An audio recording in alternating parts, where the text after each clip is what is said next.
My name is Grace Anderson. I'm 34 years old, and I found out about my house at my parents' 40th anniversary dinner. My grandmother set down her fork, smiled at me across the candles, and asked how I liked the house she'd bought me, while I was paying $1,080 a month for a one-bedroom apartment with a shower that ran cold every third day. I remember the clink of my sister's wine glass stopping halfway to her mouth. I remember my mother standing up very fast to refill water nobody had asked for. What my grandmother did next, nobody at that table saw coming. And what I found 3 days later, sealed inside my mother's china cabinet, was worse than anything anyone said out loud that night. Before this was over, I would sign a piece of paper my family never saw coming, sit across from my mother at that same table, and learn exactly what my place in this family had cost, down to the dollar. Welcome back to Calm Drama Stories, where family secrets come to light and quiet women stop paying for everyone else's peace. If stories about standing up for yourself speak to you, drop a comment below and tell me where you're listening from, and be sure to subscribe. Because you'll want to hear how a woman with a smile and a cane took my whole family apart without ever raising her voice. Let me back up a week. I work nights in the pediatric intensive care unit at the Children's Hospital in Dayton, Ohio. 12 years on the floor. I put myself through nursing school on double shifts and a diet of gas station coffee, and I have held the hands of more frightened mothers than I can chart. I'm good in a crisis. It's the quiet weeks that get expensive. That Tuesday, I came home at 8 in the morning and found a letter taped to my mailbox from the property company. Effective the first of the month, my rent was going from $940 to $1,080. $140 a month for the privilege of a parking spot I had to defend like a homestead claim. I stuck the letter to my refrigerator with a magnet shaped like a chicken, watered the pothos on my windowsill. His name is Herb, don't judge me, and did the math standing up. I could cover it. I could always cover it. That's the thing about being the daughter who covers things. Everyone stops asking whether you should have to. I'm the one my family calls when Dad's blood pressure medication changes, when the insurance company won't budge, when a form needs reading or a hard phone call needs making. I keep a folder for their paperwork the way I keep charts for my patients. Neat, dated, ready. My week had exactly one obligation that wasn't a shift. My parents' 40th anniversary dinner, which I was cooking, because of course I was. I figured the biggest emergency on my calendar was getting the roast out on time. I have never been so wrong about a dinner in my life. To know my family, you only need to watch us set a table. My mother, Carol, 63, directs. She ran the front office of an elementary school for 30 years, and she has never met a room she didn't reorganize. My father, Bill, 65, retired electrician, checks the weather. He checks it when things are calm, and he checks it harder when they aren't. A storm front in another state has gotten that man out of more arguments than any lawyer could. And then, there's my sister, Madison, 31, office manager at a dental practice, divorced 2.5 years now from a man named Kyle, who left the way he arrived, suddenly, and with somebody else's suitcase. She has a 5-year-old Tyler, who is the single best thing our family has produced in a generation. I love them. I want that on the record before everything else goes on it. When I was 11, Madison spent 4 nights in the hospital with asthma, and I stayed home making boxed macaroni for my father because Mom slept in a chair on the ward. When they finally came home, my mother put her hand on my head like she was paying out wages and said, "Family carries family." I stood a little taller. I was 11. I didn't understand yet that in our house, that sentence only ever pointed one direction. Some families pass down silverware or a cabin at a lake. Mine passed down a job description. There was the daughter who needed carrying, and the daughter who carried. And nobody ever once asked which one I wanted to be. I would have said it didn't bother me. I would have said it right up until the night of that dinner. There was a precedent, and I want to be honest about it, because for years I told myself it was a one-time thing. When I was 17, I had a college fund. It wasn't big. Some savings bonds from my grandparents, birthday money, 3 summers of lifeguard wages.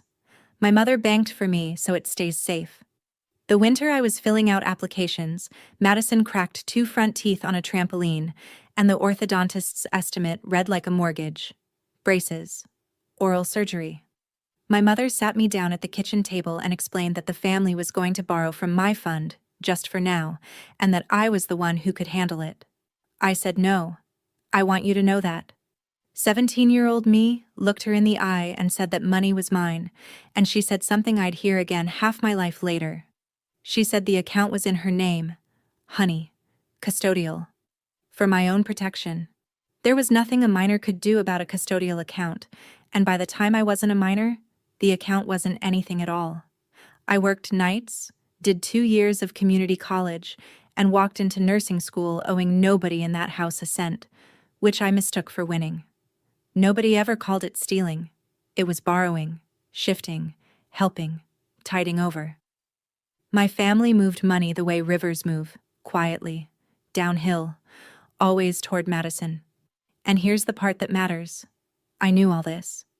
I wasn't a fool with stars in her eyes. I just believed the river only ran through accounts, through birthday envelopes, through small things. I believed there was a line somewhere they wouldn't cross. There was no line. The anniversary dinner was my production, naturally. 40 years of marriage, held at my parents' house in Beaver Creek, 20 minutes from my apartment. I took the Friday off, ordered the cake, ironed the tablecloth my mother swears is heirloom Irish linen and is absolutely from a department store in 1989. And I picked up my grandmother from the airport, Ruth Calloway, 84, my mother's mother, flying up from Sarasota, Florida, where she'd moved to a senior community after my grandfather Walt died 3.5 years ago.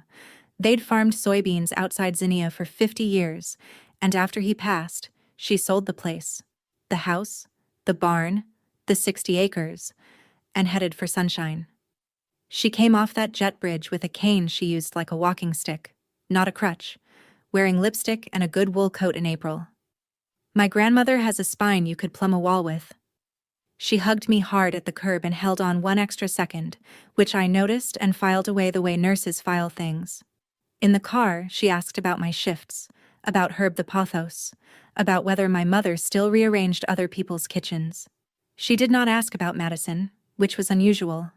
At the house she kissed everyone, praised the roast, and then sat quietly in the good chair while my mother narrated the flower arrangements. I caught her looking around the dining room slowly, corner to corner, the way you look at a bill before you sign for it. I thought, she's just old. She's just tired from the flight.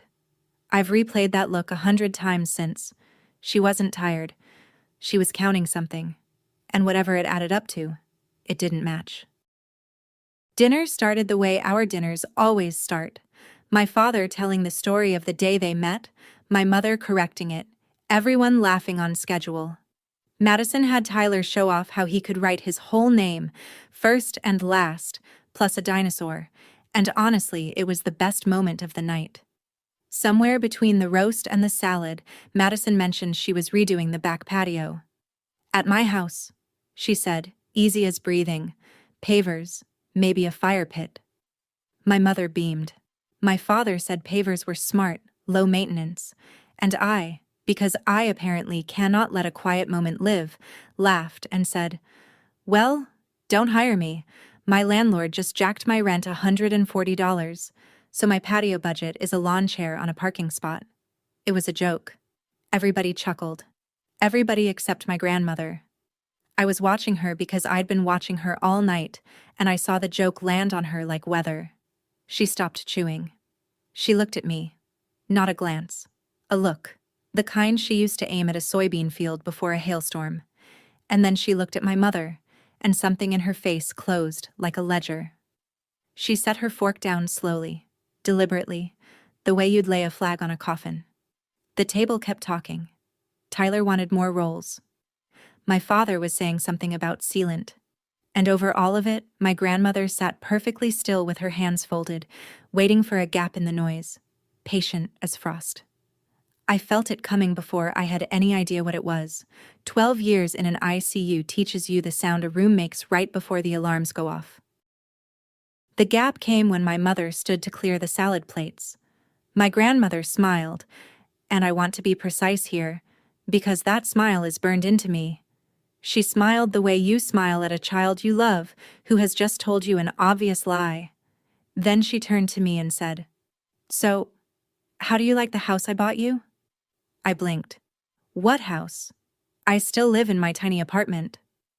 I actually laughed a little when I said it because I thought it was the setup to a joke, or a slip, the beginning of something we'd gently steer around the way you do with grandparents.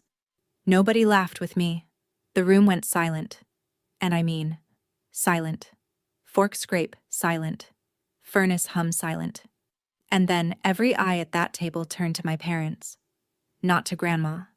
To my parents. That's the detail I keep coming back to. Confusion looks up. Guilt looks at each other. My mother was standing with the water pitcher in both hands, pouring into a glass that was already full, water climbing the rim, and she said, "Mom, you're tired. It's been a long flight," in a voice I had never heard her use, high and smooth at the same time, like a customer service recording. My father studied the door to the garage as if the weather might be in there. Madison stared at her plate so hard I thought she'd crack it. And Tyler, 5 years old, God bless him, looked around the table and said, "What house?" Out of the mouths of babes. Nobody answered him either. My grandmother let the silence sit for one long breath, then another. Then she did something none of us expected. She laughed. My grandmother, who had just dropped a live grenade in the middle of a 40th anniversary dinner, waved her own question away like smoke and said, "Old age. Don't mind me. I get my stories crossed." Then she lifted her glass, wished my parents 40 more years, and asked for the potatoes. The whole table exhaled at once. My mother laughed too loud. My father found his appetite. Madison started breathing again, and within 5 minutes the dinner had closed over the whole like pond water. Everyone bought it. Everyone except me, because I was still watching her hands. My grandmother's hands were dead steady. No tremble, no flutter, no confused old woman anywhere in those hands. She ate her potatoes and told a story about my grandfather and a stubborn heifer, and her eyes stayed cool the entire time. And I sat there with my pulse going like I'd walked into a room where the monitors were quiet but the numbers were all wrong. When the cake was cut and the coats came out, my mother announced that Bill would run Grandma back to the Fairfield Inn. My grandmother pulled on her gloves without looking up and said, "Grace will take me." Not a question. My mother opened her mouth, and my grandmother added, "She's on my way." Nobody is on anybody's way in Beaver Creek. We drove the first 10 minutes without a word, past the dark strip malls, her cane across her knees like a rifle. In the hotel parking lot she finally turned to me, and there was nothing confused in her face at all. "I'm not addled, Grace, and I'm not tired. 2 years ago I sold the farm and wired your mother $185,000 for a house, for you." We sat in her hotel room until almost 1 in the morning, and she laid it out the way she used to lay out seed invoices. In order, no drama, every number face up. After Grandpa Walt died, she sold the farm for $410,000. She banked her half of a life and asked herself what the rest was for. And what she wanted, she said, was to see her money do some good while she was alive to watch. Madison had gotten the wedding, years back, the big one, the open bar. I had gotten a card. Grandma knew it, had always known it, the way she knew which field flooded first. So the plan was this: a house for Grace, bought quiet, handed over on my 32nd birthday with a bow on the mailbox. She'd just had her knee replaced that spring.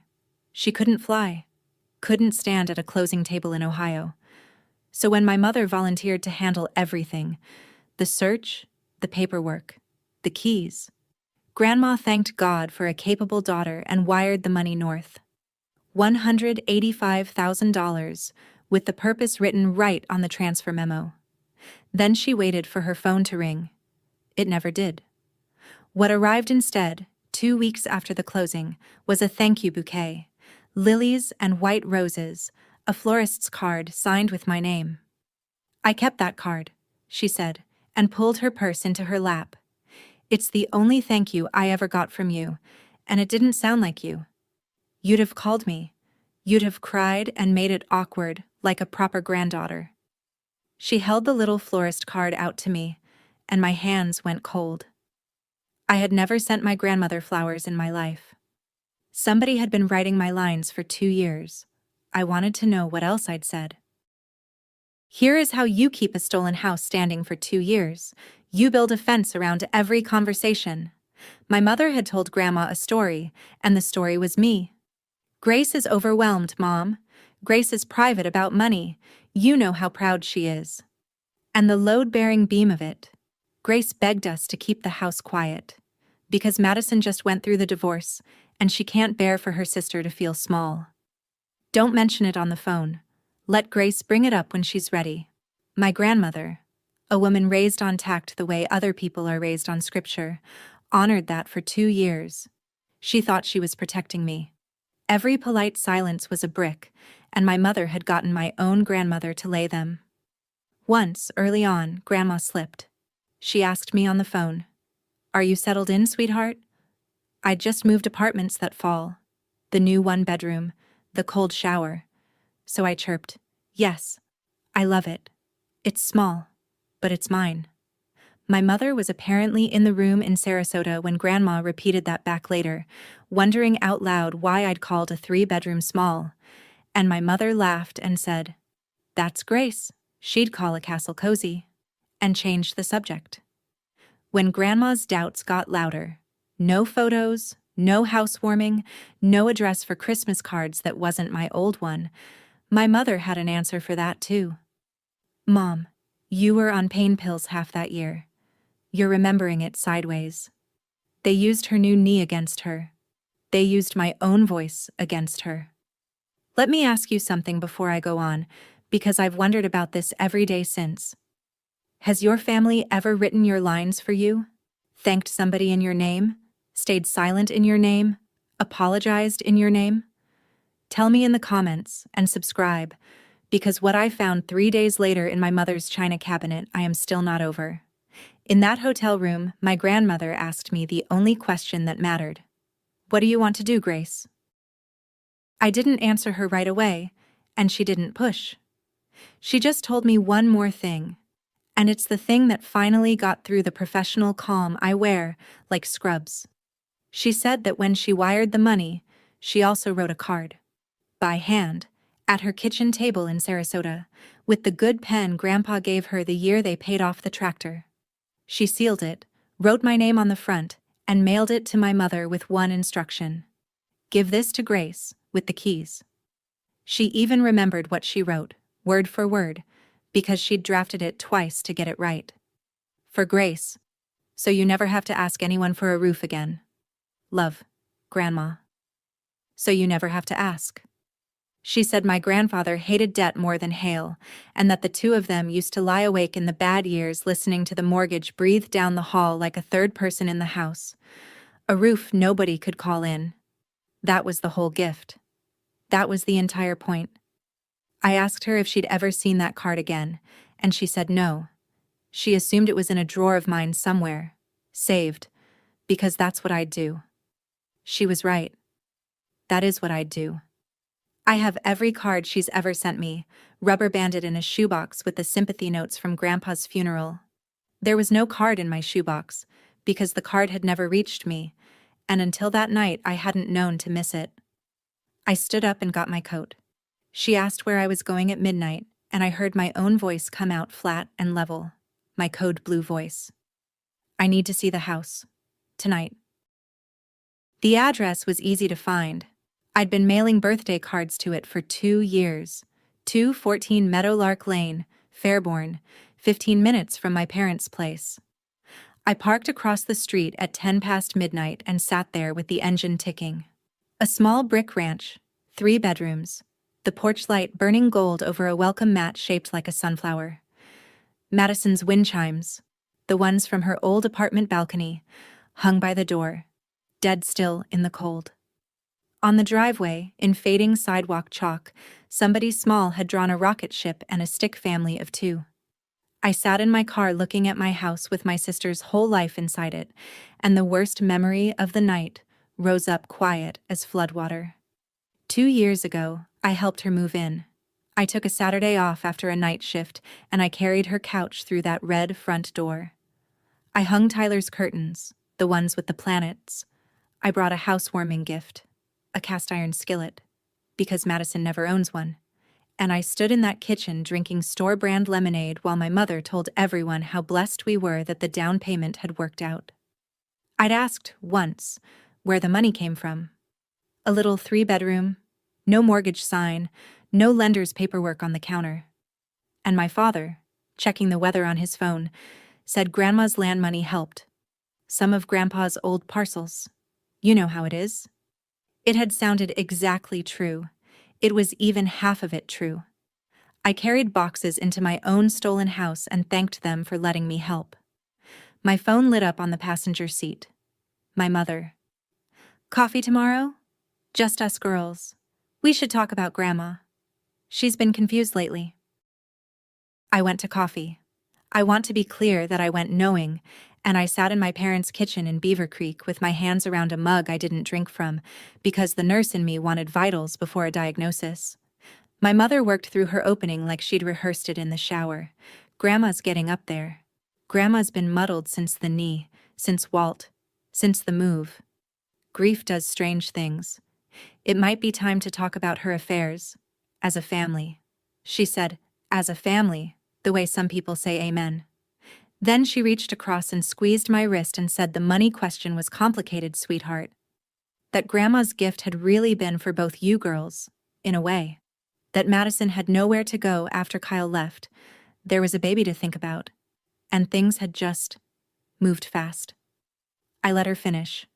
My father passed through the kitchen once, said something about rain moving in Thursday, and evaporated into the garage.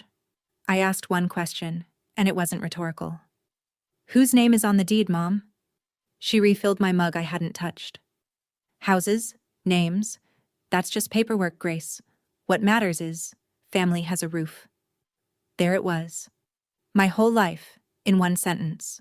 What's mine is paperwork. What's hers is a roof. And while she said it, her eyes did something I might have missed if I hadn't spent 12 years watching monitors instead of faces. They flicked, once, to the china cabinet in the dining room.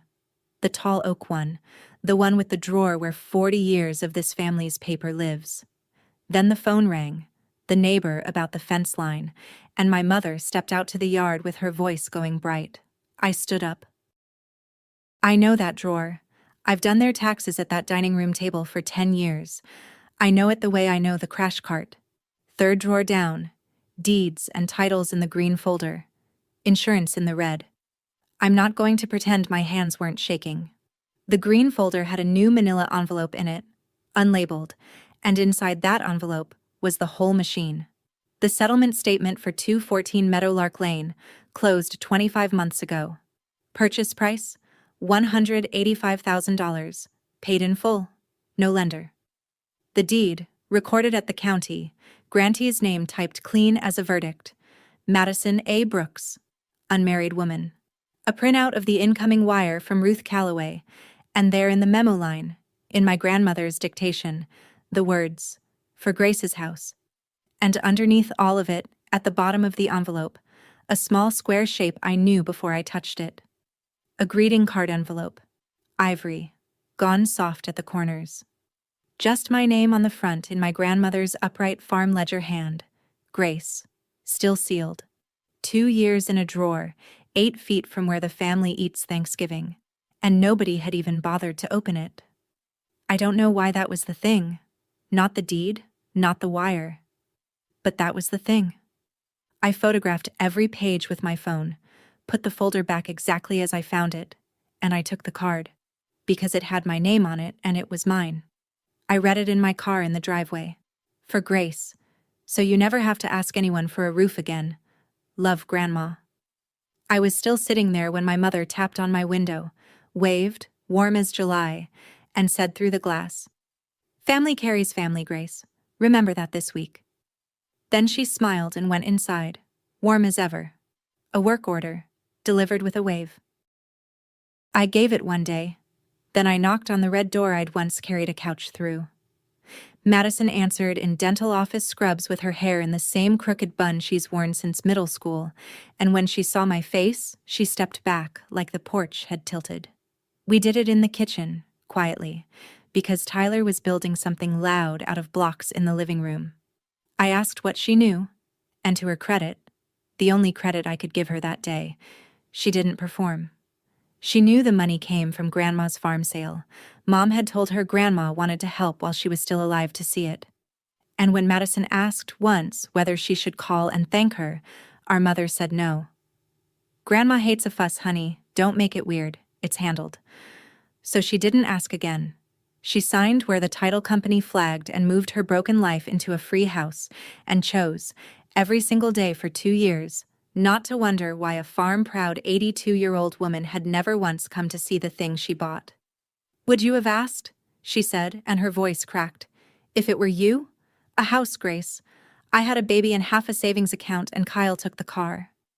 Then Tyler ran in holding a dinosaur sticker sheet, demanded I wear the Triceratops, and ran out again, and we both stood there while the argument died of shame. Madison wiped her eyes with her wrist. "What do you want me to do? Rip up the deed? Put Tyler on the street?" I looked at the sticker on the back of my hand. "It's easier to be angry at people who don't hand you dinosaurs." I told her the truth. "I don't know yet." I went back to work because the ICU is the one place where my job description is written down. 2 nights later, we stabilized a 9-year-old who'd come in from a rollover on Route 35, and at 4 in the morning, his mother, a stranger, a woman whose name I'd known for 6 hours, gripped my hand at the elevator and thanked me like I'd built the hospital myself. I stood there thinking, strangers thank me more than my family ever has. On break, I told Dana Whitfield the whole thing over vending machine coffee. Dana's been a nurse for 15 years and has the bedside delivery of a nail gun. She listened all the way through, then said, "You know what you're doing right now? You're triaging them, assessing, stabilizing, managing the family's pain." She crushed her cup. "They're not your patients, Grace. You're allowed to be the one bleeding." I drove home, my own apartment, my own cold shower, and I did the only thing I know how to do when the numbers are all wrong. I charted.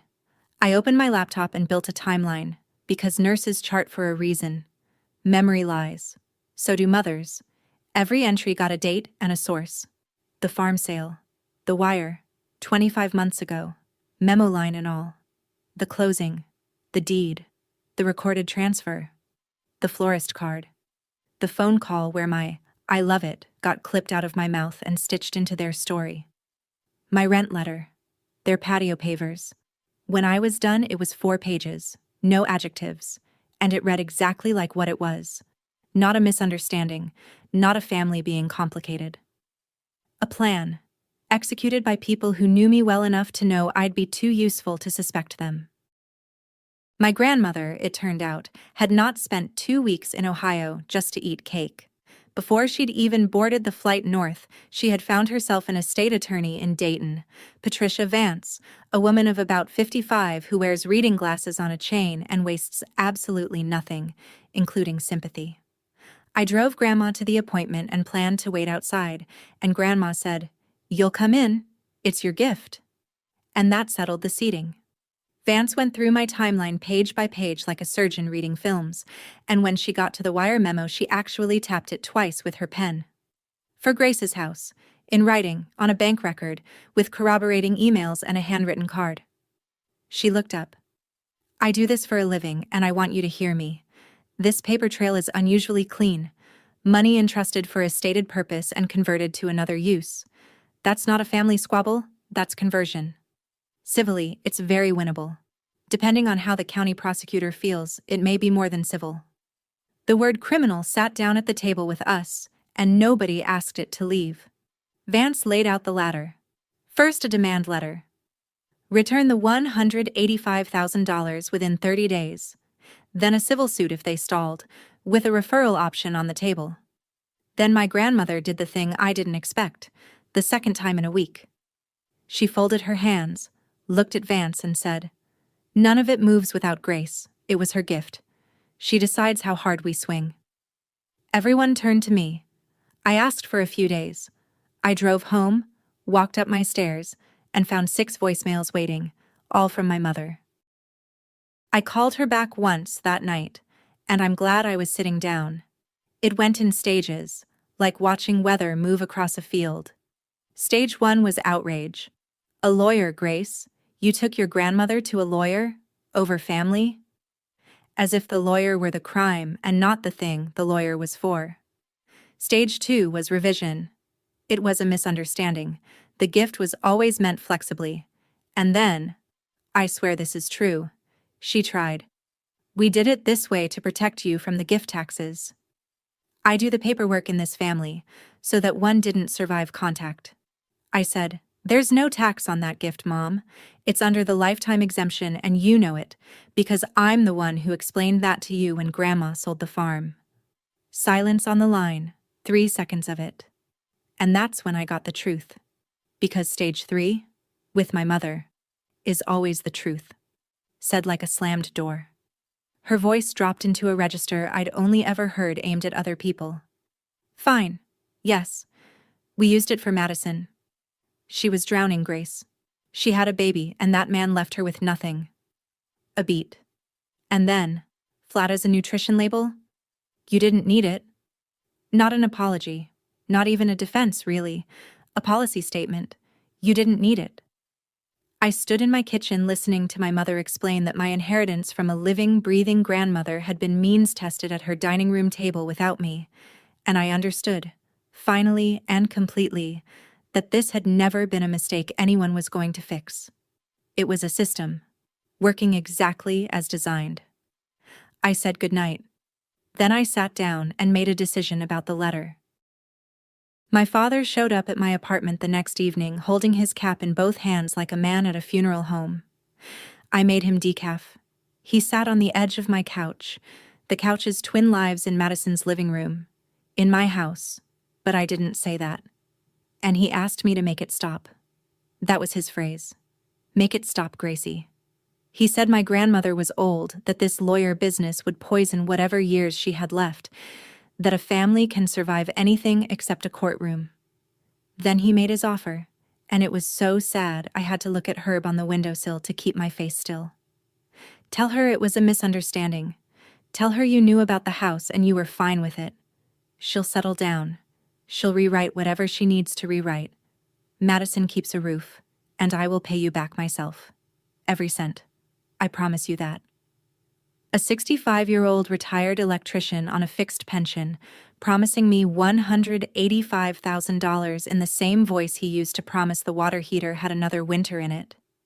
I asked him the only thing I actually needed to know.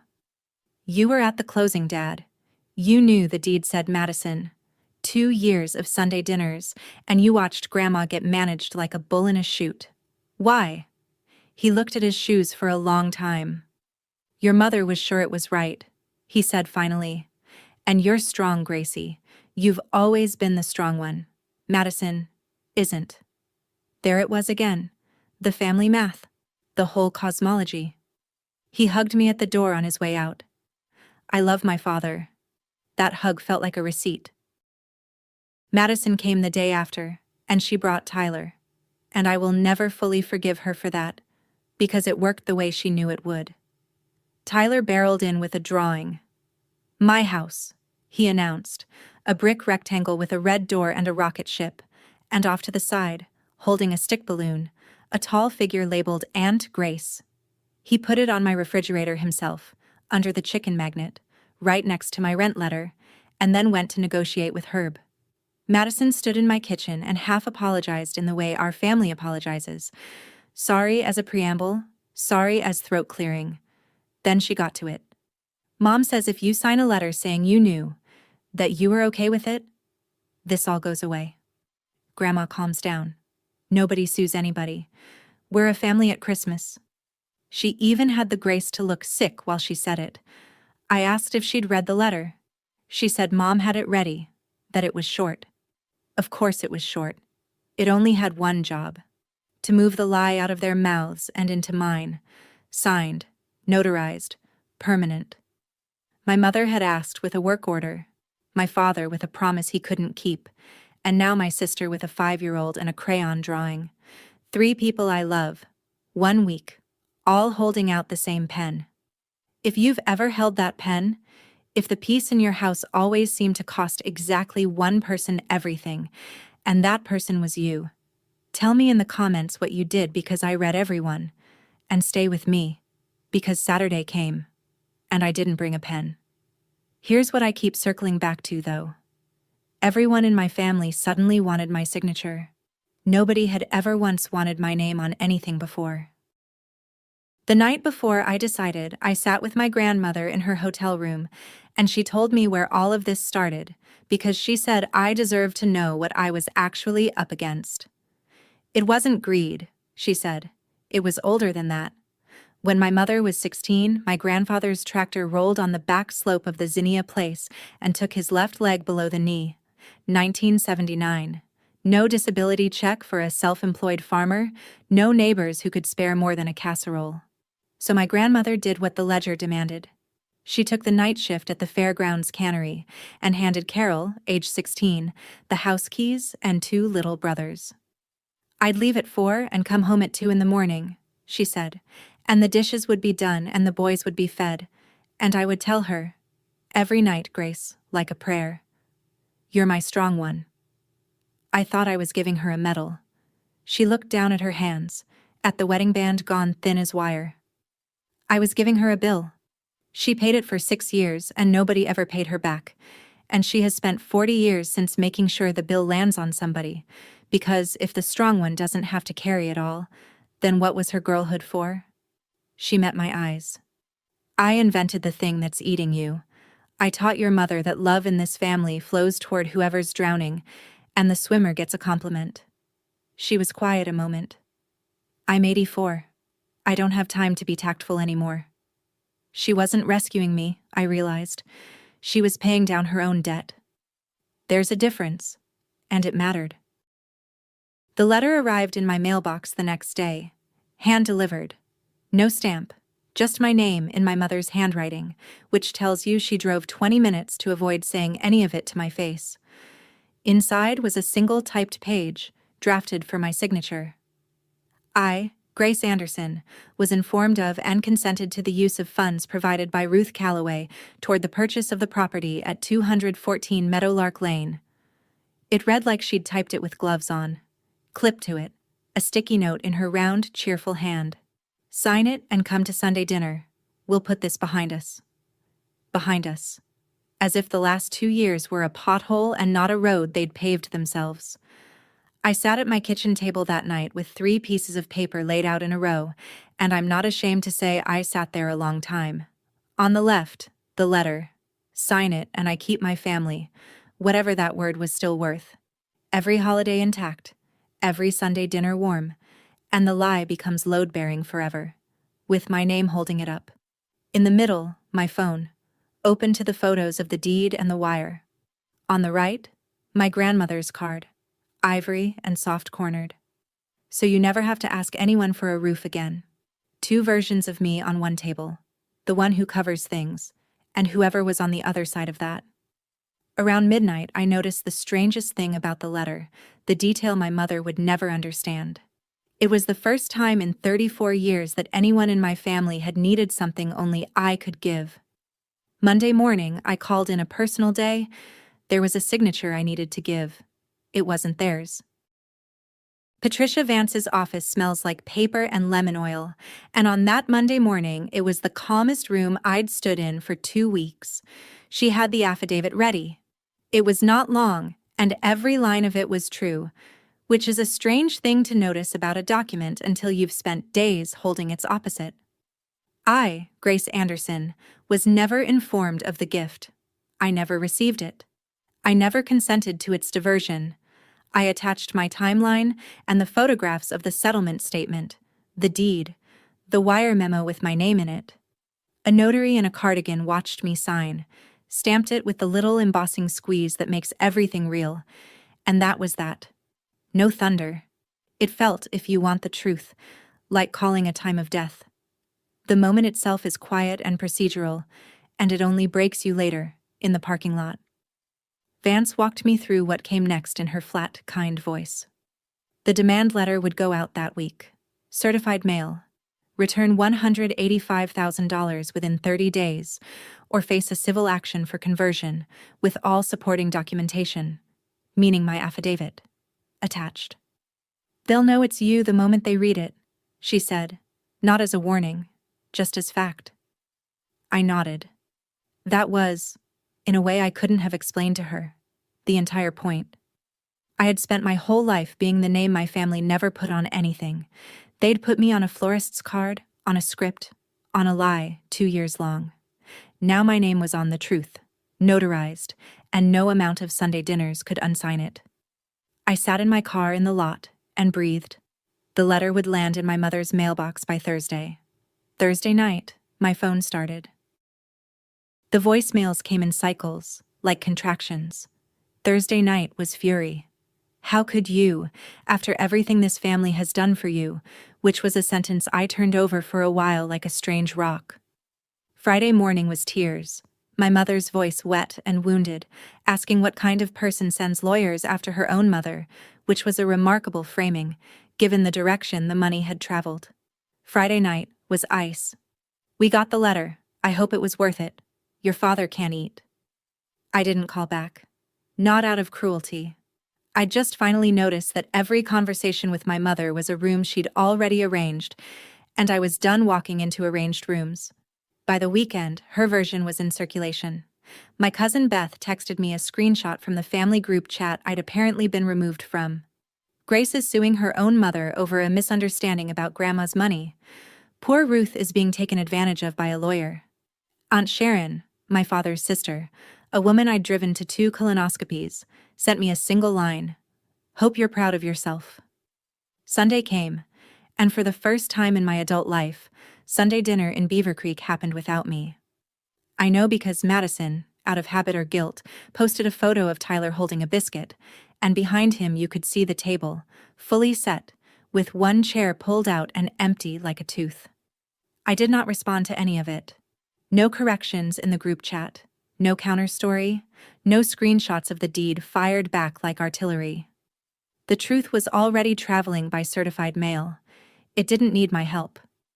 Then Tuesday, my father called. Not to apologize, to summon.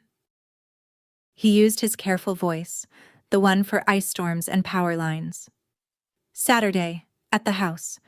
Your mother wants to settle this, all of us, around the table like adults. Bring your grandmother. In the background, I could hear my mother not whispering instructions, and I understood the shape of it immediately. This would be an ambush catered as a peace summit. A united front, the letter on the table, Tyler deployed somewhere visible, and me, managed back into my chair by sheer familial gravity. I said we'd come. I heard my mother exhale in the background, satisfied, and I let her be satisfied, because it was the last thing I'd ever hand her for free. Then I spent the week getting ready in my own way. I worked my shifts. I slept badly and charted anyway. I had one long phone call with Vance, and one short one with my grandmother, who listened to what I was planning to say and was quiet for a moment, and then said, "Walt would have liked you in a fight." I put her card in the inside pocket of my good coat, where I could feel the corner of it against my ribs. Saturday morning, I stood in front of my mirror the way I stand outside a room before a code. Breathe in, count the equipment, know your job. I walked into that house calm, counted, and already certain that somebody's version of this family was going to flatline at that table. It just wasn't going to be mine. They'd set the dining room like a holiday, the department store Irish linen, the good dishes, coffee cake nobody would touch. Same table as the anniversary. My chair was in its usual spot, and I want you to notice, as I did, that everyone expected me to sit in the same place I'd sat my whole life. Tyler was installed in the den with cartoons turned up loud. My grandmother took the seat beside me, cane hooked on the table edge, and folded her hands. My mother waited until the coffee was poured, hostess to the last, and then presented the family solution with the bright, efficient warmth of a woman explaining a new carpool schedule. Point 1. Madison and Tyler stay in the house because a 5-year-old needs stability, and surely nobody at this table wants to punish a child. Point 2. Mom and Dad would make it right with Grandma. $300 a month, every month faithfully, until the amount was repaid. Point 3. I sign the letter. Grandma calls off the lawyer and tears up that awful demand, and this family puts a hard season behind it. She smiled around the table. Family carries family, she said. That's what we do. I sat there and did the arithmetic the way I do drip rates, automatically, without deciding to. $185,000 at $300 a month is over 600 payments, 51 years, and change. My mother would be 114 years old when the last check cleared. My grandmother would have been dead for decades. It wasn't a repayment plan. It was a funeral schedule for the debt, and everyone at that table knew it except possibly my father, who was looking at the window as if weather might still save him. My mother slid the letter across the linen and set her own pen on top of it and looked at me with total confidence. Fourth time, fourth pen. I didn't touch the pen. I put my hands flat on the linen, and I heard my own voice come out the way it does over a bed when the numbers are crashing. Low, even, unhurried, because panic is a luxury that costs other people. I signed something on Monday, I said. A sworn affidavit, with Grandma's attorney. It says I was never told about the gift, never received it, never consented. It's attached to the demand letter you got Thursday. The truth is already on record, Mom. It doesn't need my permission anymore, and neither do you. The room did that anniversary dinner thing again, that total silence, except this time nobody was confused about where to look. My mother's face went through 3 seasons in 5 seconds. You'd already... She started and stopped, and I watched her understand that the summit had been lost before the coffee was poured, that I had walked in with the ending in my pocket. And then she went off like a kettle left too long. The volume I'd been braced for my whole life, hands flat on the table, china jumping. Ungrateful. Cold. After everything. Tearing this family apart over a house. A house. When your sister had nothing and you were fine, you were always fine. And then it came. The sentence underneath every other sentence, the one she'd said on the phone like a label and screamed now like a creed. You didn't need it. I let it land. I let it sit on the linen between us with the untouched cake and the pen, and I said quietly, "You're right. I never needed a house. I needed a mother who asked me before she decided what I needed." She opened her mouth and I finished it, because 30 years were done waiting their turn. I've carried this family since I was 11, Mom. Dad's paperwork. Madison's rent, twice. Your mother's tact, apparently. Even my thank you notes. Family carries family. You're right about that, too. You're just the only people I've ever met who won't carry back. My father stood up. And for a second, nobody, including him, knew which way he was going to face. He faced the window. Of course he did. He stood there gripping the chair back, looking at the yard, present and absent at the same time, and that was somehow the most honest thing any of them had done all month. It was my mother who cracked. And I need to tell this part carefully, because for about 30 seconds, I saw the 16-year-old under the 63-year-old, and I'm not going to pretend I didn't. Her voice dropped out of its scream into something scraped and young.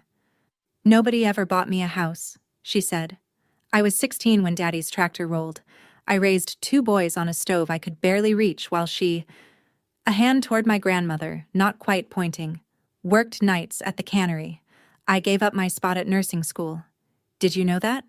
I was going to be the nurse. A laugh with no floor under it. I asked for help once in my whole life, and this family told me I was the strong one and handed me the next thing to carry.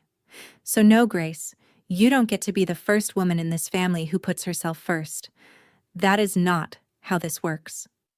The room held still. It was the truest thing my mother had ever said to me, and it explained everything, and it excused nothing, and those 2 facts just had to sit in the same chair.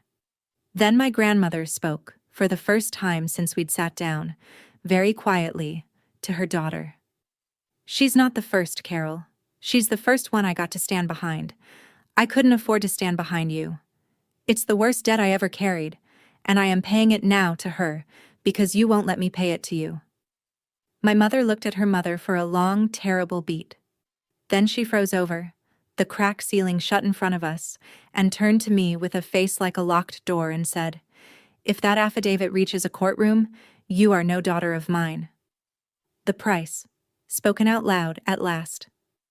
"Then I'll miss you," I said. "I've had practice. I've been missing you from across this table my whole life."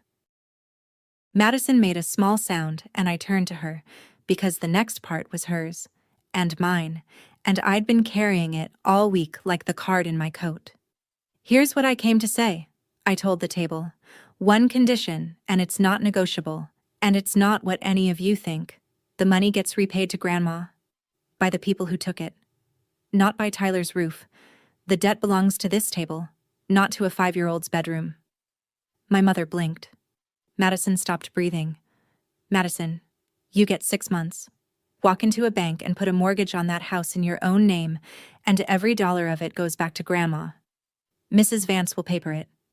You'll be the first person in this family to actually pay for the thing you live in, and honestly, it might suit you." I looked around at all of them. "And I don't want the house. I want that herd. I know what it feels like to find out the ground under you was never yours. I'm not handing that feeling to a little boy who draws me holding a balloon. That's the whole difference between me and this family, and it's the only inheritance I actually need."